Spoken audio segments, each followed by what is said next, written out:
Silence silence भन्दा नि बाहिर पानी परिरहेछ सो कन्ट्राडिक्टरी। एकछिन अगाडि पुरा बियर पार्टी चलिरहेको थियो साथीहरूसँग, एकदम loud music.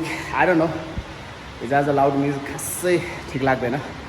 Plus funny thing भनेको चाहिँ आई डोन्ट नो, बियर पार्टीमा मलाई एकदमै मिठो लाग्ने भनेको चाहिँ पिनट्स लाग्छ क्या त्यहाँनिर। एनिवे, बक्सिङको चाहिँ मलाई एकदमै राम्रो लाग्ने भनेको चाहिँ इट्स जेन्टलम्यान्स स्पोर्ट्स हो र it tells lot of about men's character, especially स्प्यारिङमा। किन भन्दाखेरि कम्फर्ट प्लेस र कम्फर्ट टाइमिङमा त जसले पनि इजिली एकदमै आफूलाई कभर अप गरेर प्रेजेन्टेबल हुनसक्छ। तर बक्सिङमा भनेको चाहिँ it's inborn human character reflect हुने हो क्या। किनभने रिङमा it's like you are just a guy with glove र अर्को एनदर गाइडसँग you are just facing off होइन। र इभन गेममा अरू स्प्यारिङमै पनि तपाईँले प्रेसरलाई कसरी ह्यान्डल गर्न सक्छ, अनि आफ्नो ह्युमिलिटी प्लस इगोलाई कसरी म्यानेज गर्छ, र इन टाइमिङसम्म र इन गेमसम्म तपाईँले आफूलाई चाहिँ लान सक्छ सक्दैन, लट्स अफ प्रेसर हो नि त भन्ने कुरा हो। किन भन्दाखेरि टेक्निक स्टामिना भन्ने कुराहरू भनेको त मान्छेको डिफ्रेन्ट हुन्छ, प्लस बिस्तारै ग्रेजुअली डेभलप गर्न पनि सकिने पनि भयो। तर इनबर्न क्यारेक्टरहरू भनेको चाहिँ रिफ्लेक्ट हुने भनेको चाहिँ प्रेसरमा, त्यो मोमेन्ट्समा how you present yourself भन्ने कुराहरू भनेको चाहिँ you just cannot cover off होइन। त्यो कुराहरूमा चाहिँ एकदमै रिफ्लेक्ट हुने हो। त्यो कुराहरू पनि मलाई बक्सिङको चाहिँ फन्नी लाग्छ। काठमाडौँमा मैले प्रायः प्रिफर गर्ने भनेको चाहिँ बक्सिङको लागि चाहिँ डेफिनेटली H2O हो। बिहानै उठेर बक्सिङ गरेर चट्ट नुहाएर अनि अफिस जाँदाखेरि भनेको whole day you feel like अर्कै फिल हुन्छ। र यति बेला चाहिँ कस्तो हुन्छ भन्दाखेरि दिन लामो हुन्छ, त्यही भएर टोटली बक्सिङमै डेडिकेट गर्न खासै ठिक लाग्दैन। र नर्मल्ली जिम वर्कआउटहरू गरिराखेको हुन्छ र हप्तामा 1-2 चोटि चाहिँ बक्सिङ पनि गर्ने हो। र just to keep going with the rhythm. र जिममा चाहिँ ब्युटी इन बिस्ट पनि राम्रो हो, किन भन्दाखेरि आफ्नै जस्तो फिल हुन्छ विवेक भाइको जिम। र त्योदेखि बाहेक भनेको TPFC पनि हो, किन भन्दाखेरि ह्युज छ र स्पेसल्ली एकदमै पार्किङ चाहिँ ह्युज स्पेस छ, त्यो पनि ठिक लाग्छ। नेक्स्ट चाहिँ म लास्ट H2O ले अर्गनाइज गरेको बक्सिङ म्याच क्लब नोभामा भएको थियो, त्यसको क्लिपहरू कभर गरेको भ्लग बनाउँछु भन्ने सोचिरहेको छु।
H2O को जेट दाई आफ्नो एथलेटलाई इन्स्ट्रक्सन दिँदै कोचको इन्स्ट्रक्सन एकदमै इम्पोर्टेन्ट हुन्छ र especially he is very good at observing the match and knowing other opponents move त्यही अनुसार फिडब्याक दिइरहेको हुन्छ। मलाई लाग्छ मिलनको गेममा जस्तो लाग्छ सुरुमा ऊ पहिलो राउन्डमै 2 चोटि नकडाउन भयो, त्यस पछाडि जेट दाईको इन्स्ट्रक्सनबाट उसले लास्ट राउन्डसम्म एकदमै राम्रो खेलेको थियो। जेट दाईको बक्सिङप्रतिको डेडिकेसन चाहिँ नेक्स्ट लेभल नै हो। आजको यो इभेन्ट अर्गनाइज गर्न पनि उहाँलाई मेन क्रेडिट दिँदा फरक पर्दैन।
One punch.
World champion Keith Thurman चाहिँ आजको बक्सिङ इभेन्टको मेन गेस्ट।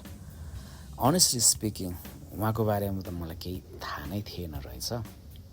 त्यही भएर मैले 2-3 दिन पछाडि आजको बक्सिङ इभेन्टको one of the official referee टिपिएफसीको बक्सिङ कोचलाई सोधेको थिएँ। बुझ्दै जाँदा उहाँ त नेपाली ज्वाइँ रहेछ, भक्तपुर चाहिँ उहाँको ससुराली रहेछ। नेपालमा कम्ब्याट स्पोर्ट्सहरूको स्कोप बढेर गएको छ, स्पेसली एमएमएको, बक्सिङ भन्दा नि एमएमएको सिनहरू चाहिँ अलिक बढेर गएको हो कि भन्ने भएको छ।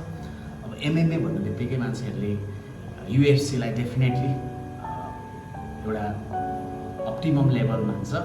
नेपालको फाइटर रविन्द्र धात पनि युएफसीको लागि नेक्स्ट टु युएफसी टाइपको गेमहरू खेल्न लायक देखाएको भन्ने कुराहरू बाहिर आएको छ। र युएफसी भन्ने बित्तिकै मान्छेहरूको अब धेरै फलोवरहरूको आफ्नो आफ्नो फेभरेट प्लेयरहरू, आफ्नो आफ्नो फेभरेट म्याच हुन्छ। तर मलाई स्टिल आई बिलिभ वर्ल्डमै धेरै चर्चा भएको थोरै म्याचमध्ये एकदमै सबैले एप्रिसिएट गरेको, चर्चा गरेको म्याच भनेको चाहिँ हबिब र कनर मैग्रेगरको हो। त्यो चाहिँ one of my favourite. Match हुनुभन्दा अगाडिको सिरिज अफ इभेन्ट्स र म्याचको पनि ड्रामाटिक जुन त्यसको कन्सिक्वेन्सेसहरू सबैले हेरेकै हो। त्योदेखि बाहेक भनेको आफ्टर पोस्ट म्याचमा पनि भएको कुराहरू पनि एकदमै इन्ट्रेस्टिङ छ। जस्तै म्याच सकिसकेपछि जब कनर मैग्रेगरले म्याच हार्यो, त्यस पछाडि लगभग उसले कमब्याक गर्न सकेन भन्न सकिन्छ। अलमोस्ट कमब्याक गर्न सकेकै छैन नि।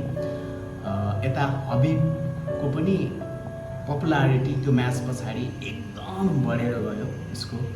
उसको इभन प्रेसिडेन्ट भ्लादिमिर पुटिनले उसलाई र उसको बाउलाई स्पेसल टाइम दिएर अनर गर्नको लागि एउटा इन्फर्मल नै सही तर प्राइभेट टाइम दिएर कन्भर्सेसन गरेको भिडियोजहरू, कुराहरू, न्युजहरू वर्ल्डभरि जुन आएको थियो त्यो टाइममा एकदमै त्यो चाहिँ नेक्स्ट लेभल नै मानिन्थ्यो।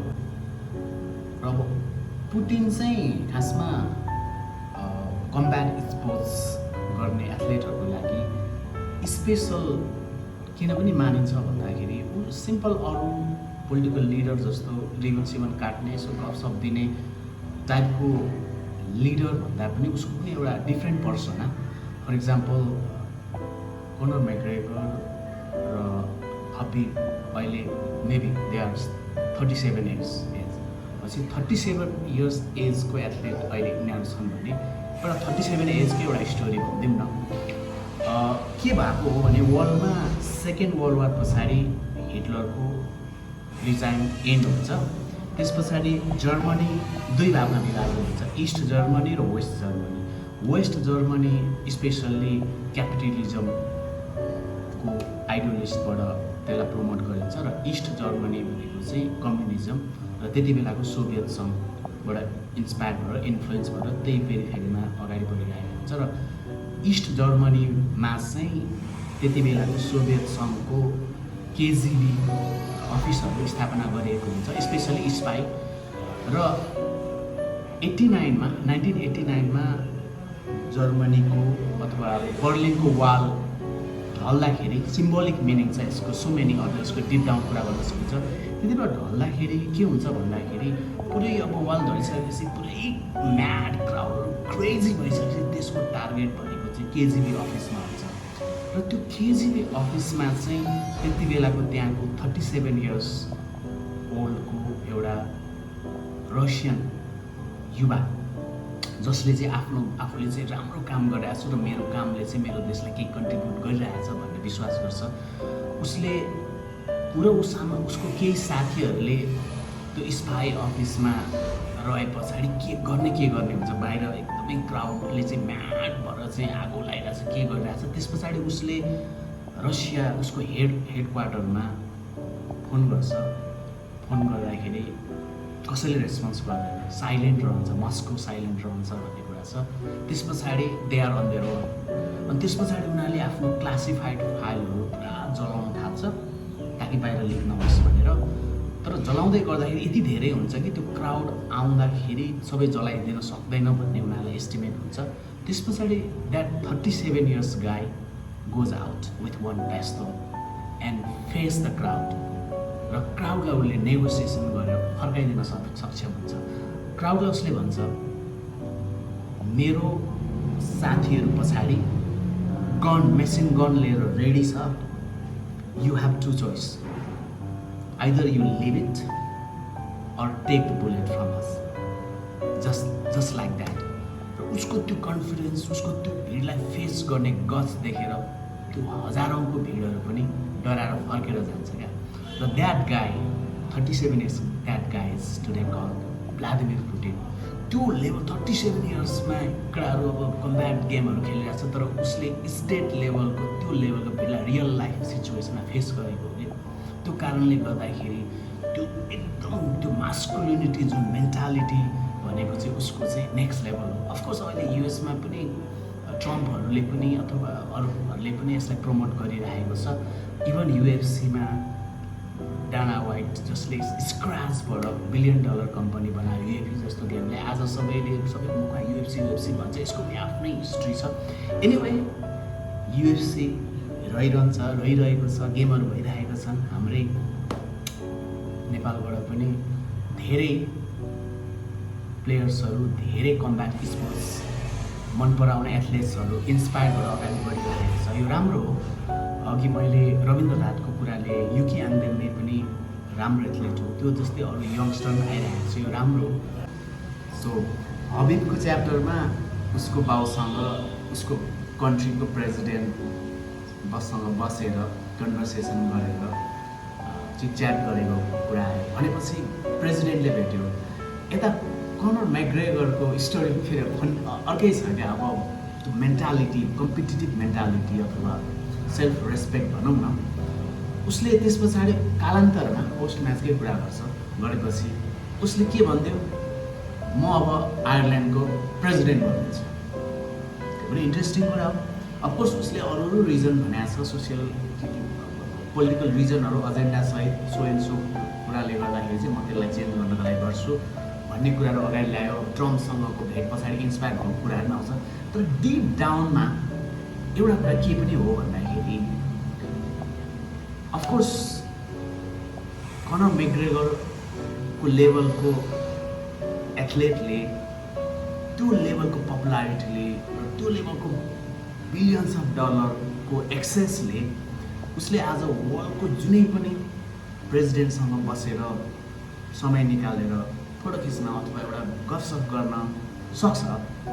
तर एउटा नेसनलकै प्राइड, नेसनलकै हिरोको आइकन जस्तो बनेर गेम जितेर त्यस पछाडि आफ्नो कन्ट्रीको प्रेसिडेन्टबाट एउटा स्पेसल टाइम लिएर डिनर अथवा ब्रेकफास्ट लिन भनेको, त्यो लेभलको अनर भनेको चाहिँ उसको कुनै पनि $बिलियन्स, कुनै पनि फेमले म्याच हुनै नसक्ने इभेन्ट थियो क्या। त्यो उसलाई पनि थाहा थियो।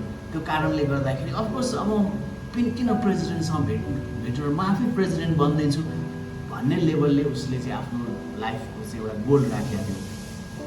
र मलाई लाग्छ पछाडि उसले त्यो विड्रो गर्नु पऱ्यो किन भन्दाखेरि उसको कन्ट्रीमा त्यो नोमिनेसनको लागि दिने ब्यालेन्समा उसको ब्यालेन्स पुगेन, त्यो कारणले गर्दाखेरि विड्रो गर्नु पऱ्यो। त्यो स्टोरी फरक हो। एनिवे यो पोस्ट म्याचको यस्तो कुराहरू चाहिँ चलिरहेछ।